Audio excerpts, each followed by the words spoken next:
Mesdames,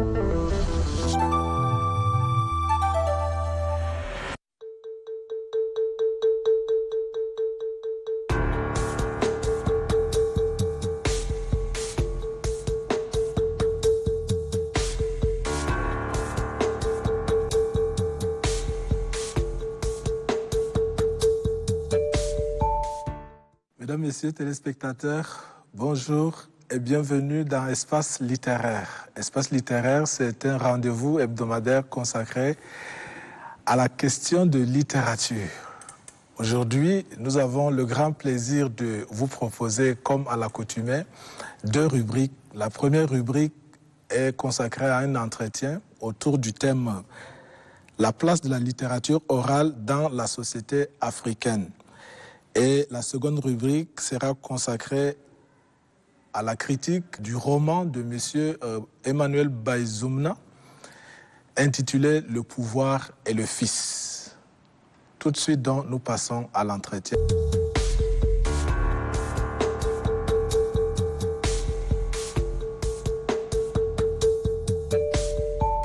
Bienvenue une fois de plus à Espace littéraire. Nous sommes donc dans l'entretien. Le thème d'aujourd'hui est intitulé « La place de la littérature orale dans la société africaine ». Pour en parler, donc, nous recevons M. Djirebaï Hervé. Bonjour monsieur et bienvenue. Bonjour. Merci. Voilà, je précise que vous êtes promoteur culturel, écrivain, philosophe et enseignant. Alors, pour commencer donc, la place de la littérature dans la société africaine, je crois qu'il convient de pouvoir définir ce que c'est le terme littérature orale pour ceux qui peut-être ne maîtrisent pas le concept. Oui, le concept, bien sûr. Oui. Merci. Alors, lorsqu'on essaie de regarder la définition que Larousse donne à la littérature orale, elle est assez brève. Larousse dit que c'est un ensemble de légendes et de récits transmis par tradition ou de tradition.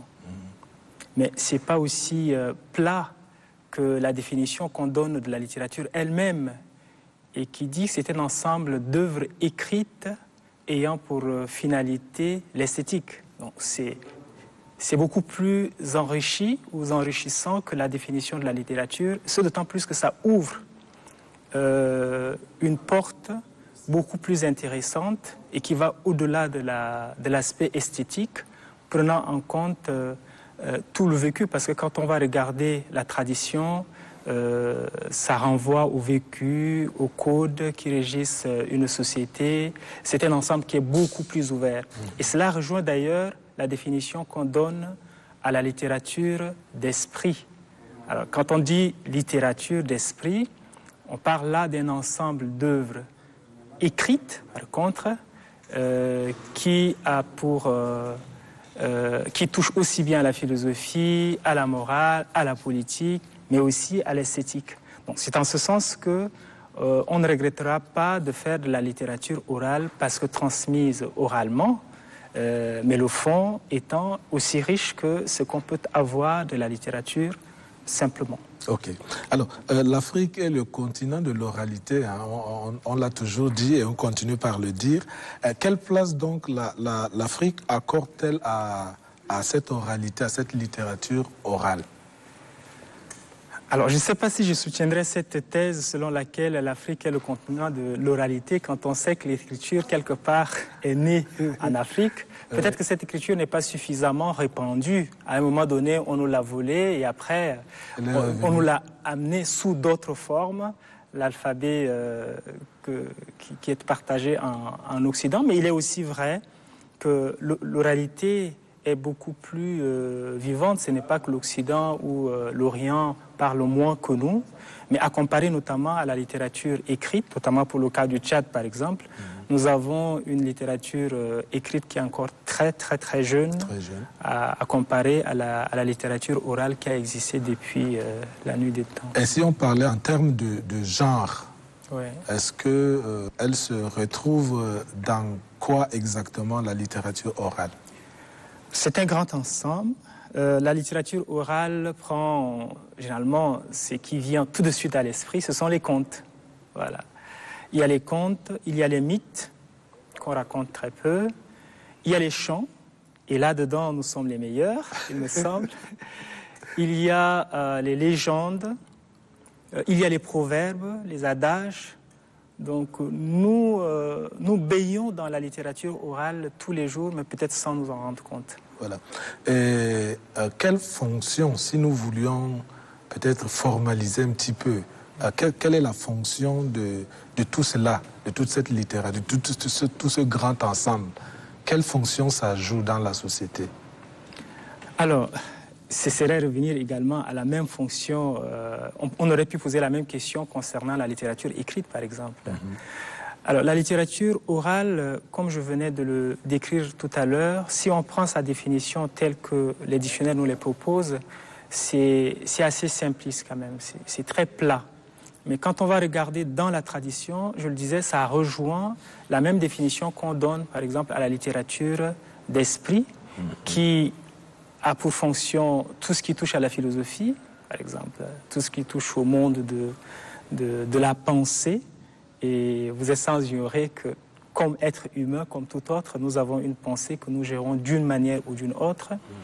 Tout ce qui touche à la morale, tout ce qui touche à la politique, mais aussi à l'esthétique. Quand je parlais tantôt de chant, ce n'est pas que le message qui est transmis, ce n'est pas que la parole, mais il y a l'harmonie qui va avec également. Tout à fait. Alors, mais avec l'avènement ou le retour, comme vous le dites, de la littérature écrite avec tout son corollaire de nouvelles technologies que nous voyons aujourd'hui, la littérature orale n'est-elle pas en train de voir sa propre mort d'une autre manière? Non, si nous essayons de forcer la main, là je personnifie la littérature orale, si nous essayons de forcer la main à la littérature orale, oui, parce que des gens, par peur de perdre cette littérature orale, ils vont tout de suite la mettre sur écrit. Donc quand tu prends un conte et tu en fais un conte écrit, en ce moment, il perd sa dimension orale. Mais en même temps, vous voyez aussi que avec les nouvelles technologies actuellement, les gens font beaucoup de mise en voix. Vous avez de la poésie mise en voix, vous avez des nouvelles mises en voix, vous avez tout le domaine artistique, par exemple le slam, et tout ça, ce sont des textes qui sont écrits à la base et qui après prennent une forme orale. Donc il y a ces mouvements de va-et-vient entre la littérature orale et la littérature écrite. Et avec la nouvelle technologie, je trouve plutôt que la littérature orale est en train de renaître plutôt qu'elle ne meurt. Est-ce qu'il y a un lien, une sorte de relation entre la littérature écrite aujourd'hui et la littérature orale? Le fond reste le même. Ce n'est qu'une question de forme. Et donc le fond, c'est tout ce qui touche à tous les thèmes qui peuvent être débattus, que ce soit en littérature orale ou en littérature écrite. Maintenant, ce qui marque la différence fondamentale entre les deux, c'est la portée. Quand vous prenez la littérature orale, à l'époque, ça se faisait dans le village. Et si quelqu'un venait à composer un chant, ça s'est limité dans un rayon assez... Voilà. Par contre, lorsque vous avez affaire à l'écrit, vous écrivez votre livre que si vous avez la chance de publier dans une grande maison d'édition, vous pouvez le retrouver au bout du monde quelque part, beaucoup plus facilement. Tout à fait. Alors, en termes de propositions, s'il y en a, comment faire pour que... Parce qu'on se rend compte que c'est un fait réel. Dans les villages ou même en ville, les jeunes aujourd'hui n'aiment plus trop ce qui a trait à cette littérature orale. Donc ils préfèrent plus des choses plus modernes que traditionnelles et autres. Et on voit là qu'elle est un peu plus ou moins menacée. Est-ce qu'il y a quelque chose à faire pour préserver cette littérature, pour qu'elle ne disparaisse pas? Moi, je pense que c'est juste une question de cadre. Les jeunes n'ont pas complètement délaissé cette littérature orale. Parce que d'ailleurs, si vous essayez de voir, pour nous qui sommes enseignants, on est tout le temps parmi ces jeunes-là, ils lisent de moins en moins. Mais ils ont tout le temps des écouteurs. N'est-ce pas l'oralité? Voilà, donc il est question juste de saisir ce nouveau cadre qui permet de donner davantage de vie à la littérature. Voilà, simplement. Maintenant, il y a des défis qui vont avec, en ce sens que si nous prenons les contes, généralement, ça se raconte de grand-père à petit-fils ou à fils. C'est dans un cercle familial. Mais c'est un avantage, aujourd'hui, avec les nouvelles technologies. Je peux être orphelin, je peux vivre seul, mais avoir l'avantage de suivre un conte qui est raconté par quelqu'un que je n'ai jamais rencontré, par exemple. Donc, moi, je suis plutôt optimiste de ce point de vue-là. C'est que nous ne nous rendons simplement pas compte des avantages qui sont liés à la vie de la littérature orale aujourd'hui. Alors, les temps ont changé, beaucoup de choses depuis l'arrivée de la colonisation, même si on a été décolonisé et tout cela, l'impact de la colonisation est resté sur nous, en termes de culture et autres. Et même, comment on appelle, le pouvoir qui était anciennement traditionnel est modernisé en quelque sorte. Est-ce que la littérature orale a quelque chose aussi à proposer en termes de gouvernance, en termes de démocratie aujourd'hui, puisque ce sont les nouveaux termes? Alors, je vais garder la même thèse que je défends depuis tout à l'heure. Vous prenez quelqu'un comme Bâton Magique. Je ne fais pas la publicité d'un artiste particulièrement, mais les thèmes qu'il aborde, ou si vous remontez un peu plus loin, il y en a un qui reste, dont on fait mémoire, Talino Mano, par exemple. Oui. Mais c'est des gens qui sont en interaction continue à travers la littérature orale, dans une relation entre le peuple et les gouvernants. Ils proposent des choses. Maintenant, ça relève de l'ordre maintenant de l'efficacité du rôle d'un artiste. L'artiste, il fait son travail. S'il se trouve que ce travail est efficace, ça va porter ses fruits. S'il n'est pas efficace, c'est un défi qui reste à relever. Et c'est là où je vous rejoindrai en parlant d'une mort lente de la littérature. C'est que les défis qui se présentent à nous aujourd'hui, à comparer aux ressources qui sont disponibles, en tout cas ceux qui portent cette littérature orale maintenant et de manière, qu'on va dire, engagée. Je ne suis pas en train de dire qu'il faut laisser de côté tout l'aspect esthétique, non, mais qu'ils en font un métier. Ceux-là ne sont pas, je dirais qu'ils ne sont pas à la hauteur de la demande qui se pose. La preuve d'ailleurs, c'est que nous allons consommer de tout ce qui vient de la Côte d'Ivoire, de tout ce qui vient du Congo, et vous voyez d'ailleurs que de plus en plus les Tchadiens, quand ils parlent, même s'il n'a jamais fait la Côte d'Ivoire, il a un accent particulier. Mais ça, c'est tous les effets de la littérature orale. Et il me semble que les médias, parce qu'au moins là, nous avons des lignes éditoriales qui peuvent être travaillées de manière à accompagner les enseignants dans ce travail-là. Parce que l'enseignant, il passe à peine une demi-journée avec l'enfant, avec lui, mais tout le reste et tout le temps des vacances. Je ne voudrais pas parler de formation, parce que la formation, on l'a fait de manière continue. Voilà. Il y a besoin de fédérer les efforts, et surtout du côté des médias, pour que ce travail soit fait. Parce que sinon, si on ne le fait pas, la littérature orale est vorace. On ne se rend pas compte de ça. Et je viens de donner tout à l'heure la preuve. Si nous ne prenons pas en termes d'identité nationale quelque chose en main, et il se trouve qu'on est à la télé-chat, donc ça tombe bien, mais ce sont les autres qui vont nous envahir de ce point de vue. Voilà. Et le terme « vivre ensemble » est très actuel. Hein.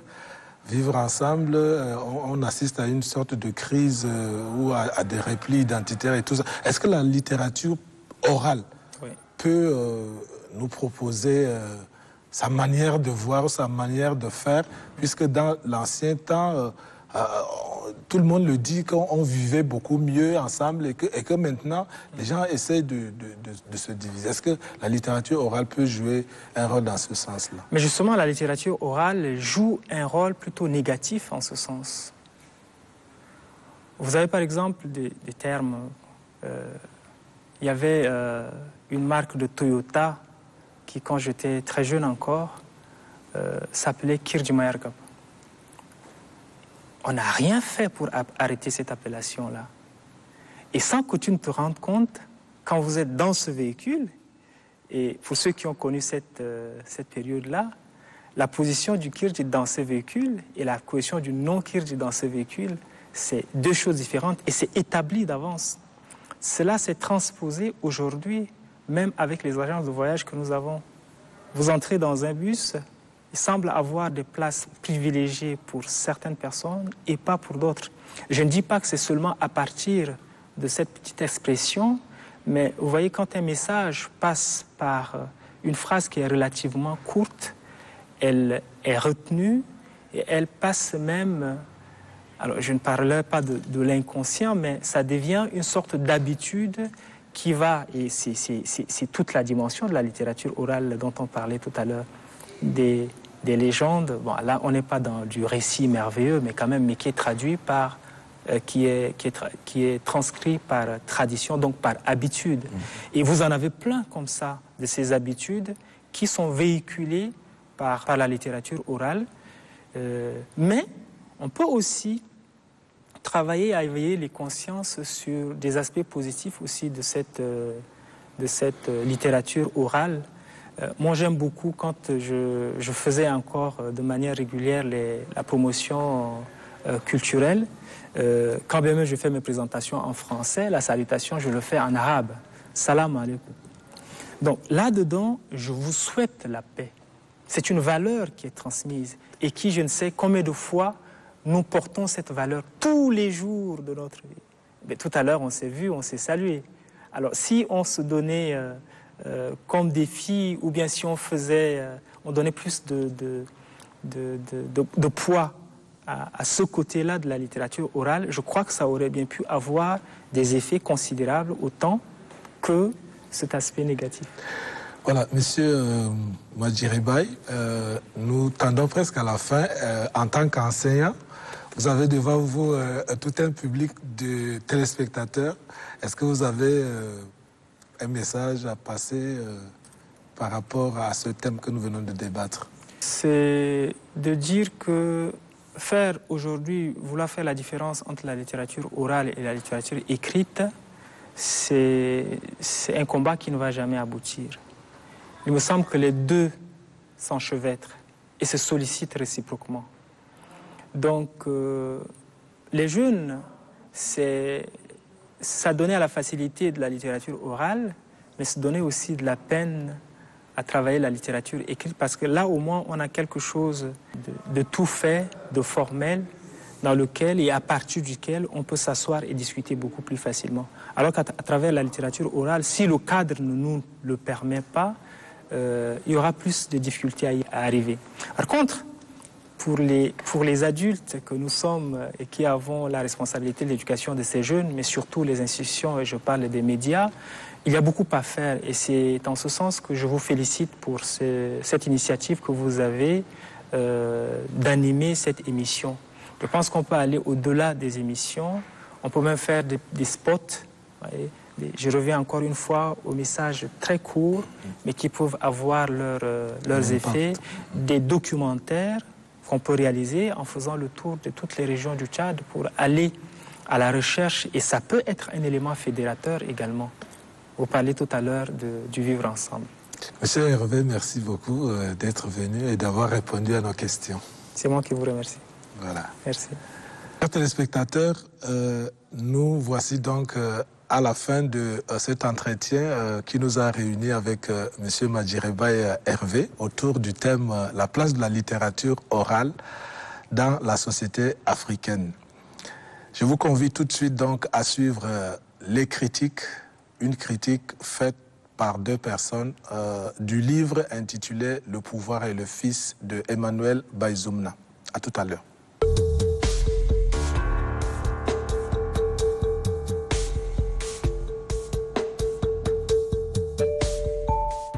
Ce livre, je voudrais dire ceci, parle d'une notion de pouvoir. Le pouvoir renvoie tout de suite à la trahison, au mensonge, des mots tellement qui blessent et font mal dans notre société. Et venant dans le contexte du Tchad, pouvoir et fils, on a le sentiment qu'on tombe dans l'actualité du pays. Mais malheureusement, ça nous pousse juste à aller creuser à l'intérieur. Pour compléter le grand frère sur le paratexte, on parle de pouvoir. La couleur de l'écriture, c'est le noir, qui signifie chez nous la tristesse, le deuil. Il vient mettre ce décor dans un trône. Ça veut dire où siège l'argent, la richesse, mais à la porte de cette richesse, il y a la tristesse qui finit. Ceci nous ramène au fond du livre.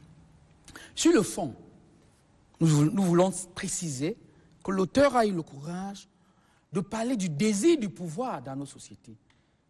Ce pouvoir tend à dominer les hommes, à avoir le dessus sur les autres. Ce pouvoir, ce désir crée des affres dans notre environnement. Divise les familles, sépare les familles, crée des morts. Et l'auteur le dit si bien que dans une histoire à peine voilée, il développe le pouvoir en Afrique, pas seulement au Tchad, au monde entier. Et il va plus loin pour ressortir les dégâts que le pouvoir pose dans nos vies. On vient de dire que c'est un premier coup, mais c'est un coup de maître. Et il est vraiment à apprécier, à encourager, avoir le courage de dénoncer l'action des pays suzerains, pour utiliser le mot de l'auteur. L'action des pays qui nous ont colonisés. Les pays ont un rôle nocif dans la gestion, la conquête du pouvoir. Ils sont le pompier, le pyromane, qui, par derrière, viennent jouer le rôle de pompier. Et en parcourant ce livre, vous vous rendez compte que notre société a besoin de jeunes gens comme Emmanuel pour prendre le taureau par les cornes, démontrer que oui, si le pouvoir se trouve toujours lié, puisqu'il soutient que l'exercice du pouvoir, même l'accès au pouvoir, est conditionné par des éléments tels que l'occultisme qu'il développe. Permettez-moi lancer un clin d'œil au chef d'État actuel du Tchad, qui a su dire que l'heure où un ambassadeur pouvait, je suis en train de paraphraser, pouvait se permettre de donner des injonctions à un chef d'État est finie. Ça montre que, comme le roi, ou bien le nouveau, qui arrache le trône à son père, a su pouvoir poser la question à son maître. Est-ce que, de la façon dont les choses se passent ici, c'est la même façon que les choses se déroulent chez vous? Le pouvoir et le fils est un roman de 117 pages, paru aux éditions Toumaï. Je rappelle au passage que le roman a reçu le Grand Prix littéraire national lors du mois du livre et de la lecture qu'organise le ministère en charge de la culture. Et donc, le livre s'étale sur 7 parties distinctes et on remarque dès les premières pages l'apparition d'un personnage qui va dominer le livre. Il est le personnage principal, mais un autre qui va l'accompagner dans toutes les péripéties. Le personnage principal s'appelle Insadji, qui a pris le pouvoir par un coup de force. Et il a été aidé par son lieutenant qui s'appelle Dapsouna. Par la suite, ayant le goût du pouvoir, eh bien, il va essayer de le renverser pour s'emparer du pouvoir. Et lorsqu'il a pris le pouvoir, et donc, il va essayer d'asseoir une sorte de terreur sur le pays et il ne lésinera sur aucun moyen pour pérenniser son pouvoir. Si bien qu'il a réussi à tuer son fils unique. Donc, voilà de manière assez ramassée l'intrigue, c'est-à-dire l'histoire racontée dans le livre. Maintenant, l'aspect textuel, c'est que l'auteur utilise 2 formes de narration pour dérouler son texte.